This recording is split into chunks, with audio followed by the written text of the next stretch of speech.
కార్యక్రమం చేపట్టాలన్నా ట్రైల్గా మోడల్గా ఏదో ఒక మండలంలోనో ఒక నియోజకవర్గంలోనో శాంపుల్గా పెడతారు అధ్యక్ష. అలా పెట్టకుండా సర్వం నాకే తెలుసు అని ఏ ఒక్కళ్ళు చెప్పినా వినకుండా ఆనాడు నేను కూడా అటుపక్షాన్నే ఉన్న అధ్యక్ష. ఇక్కడున్న పెద్దలందరికీ కూడా తెలుసు, ఎవరు చెప్పినా వినేది లేదు. ఆనాడున్న ఆ పెద్ద ఆయన, వారికి తొత్తుగా ఉన్న ఆనాటి ముఖ్య అధికారి ఇద్దరు కూర్చొని చేసిందే చట్టం, ఇద్దరు కూర్చొని చేసిందే న్యాయం. ఇదెట్లా అధ్యక్ష? ఇది మన భూములు కావే, ఇది మన ఆస్తులు కావే. తెలంగాణ రాష్ట్రంలో కోట్లాది మంది ఆస్తులకి మనం ఒక గార్డెన్గా ఉన్న మనం, ప్రజలకు న్యాయం చేయాల్సిన మనం, మనకు నచ్చిన చట్టాన్ని ఉపయోగించటం వల్ల సామాన్య ప్రజలు ఎలా ఇబ్బంది పడ్డారో ఒక్కసారి మీరు గమనించండి. అంతేకాదు అధ్యక్ష, ఇందాక నేను చెప్పినట్లు అప్రూవల్ చేసిన అథారిటీ ఎవరైతే కలెక్టర్ ఉంటాడో ఆ కలెక్టర్ గారికి కాదు కదా, CCLAలో కూడా కొన్ని ఆప్షన్స్లోనే కనిపించేది ఆనాడు చేసిన కార్యక్రమాలు. నేను మంత్రి అయిన తర్వాత గౌరవ ముఖ్యమంత్రి రేవంత్ రెడ్డి గారి నాయకత్వంలోని ఈ ప్రభుత్వం ఇందిరమ్మ రాజ్యంలో ప్రతిదీ విజువల్ ఉండాలని, అది వారం రోజుల్లో క్లియర్ చేయాలని చెప్తే మా అధికారుల మీద ఒత్తిడి పెడితే 10 డేస్లో దాన్ని క్లియర్ చేయటం జరిగింది అధ్యక్ష. తర్వాత గౌరవ మంత్రులమందరం ఉప ముఖ్యమంత్రి గారి అందరం కలిసి ఈ ధరణిని ఎలా చేస్తే బాగుంటుందో చర్చించి ఒక కమిటీని వేసాం అధ్యక్ష.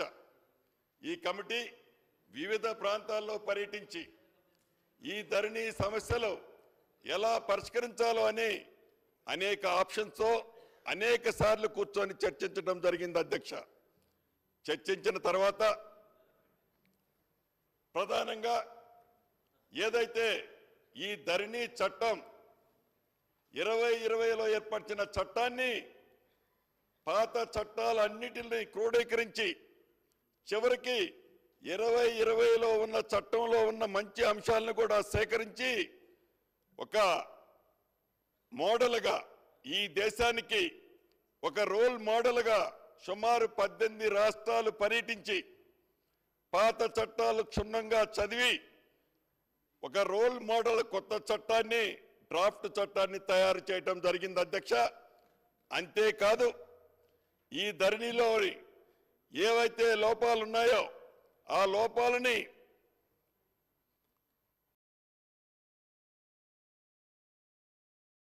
లోపాలని సవరించే విధంగా ఏమేం చేస్తే బాగుంటుందో మోడల్గా 2 మండలాలు ఏర్పాటు చేయడం జరిగింది అధ్యక్ష. ఒకటి యాచారంలోని తిరుమలగిరి మండలంలో, యాచారం మండలంలో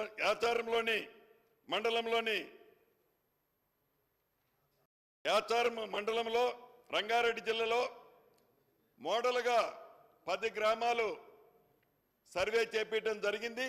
ఈ 10 గ్రామాల్లోనే సుమారు 2300 అప్లికేషన్లు వివిధ కారణాలు చూపించి వారు అప్లై చేయటం జరిగింది అధ్యక్ష. అదే రకంగా మాజీ మంత్రివర్యులు